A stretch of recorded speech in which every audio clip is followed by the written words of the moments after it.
Radar பார்த்துட்டு இது என்ன அப்படின்னு கேட்க, இது வந்து வாட்ச் அப்படின்னு சொல்ல, எனக்கு என்ன காது குத்துறியா, இவ்வளோ பெரிய பிளானட்ல கேவலம் ஒரு வாட்சை கையில எடுத்துக்கிட்டு நின்றுகிட்டு இருக்கிறதுக்கு நீனும் முட்டாள் இல்ல, அதை சொல்றத நம்புறதுக்கு நானும் முட்டாள் இல்லடா அப்படின்னு சொல்ல, இல்ல இது உண்மையிலேயே வாட்ச் தான் அப்படிங்கிறத இவன் சொல்றாங்க. உடனே இவன் என்ன பண்றான், இங்கே இருந்து நம்ம கோகானோட தலையை பிடிக்கிறான்.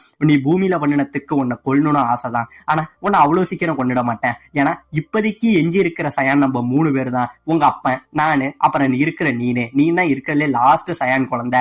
உன்னையும் அவ்வளவு சீக்கிரம் கொண்டுட மாட்டேன், நீ தான் நமக்கு அடையாளம் இப்படிங்கிற மாதிரி நல்லவ மாதிரி பேசிக்கிட்டு அப்படியே நம்ம கோகானோட தலையை பிடிச்சி அவனோட வயிற்றுல ஒரு உதவுன்னு வைப்பான் பாருங்க.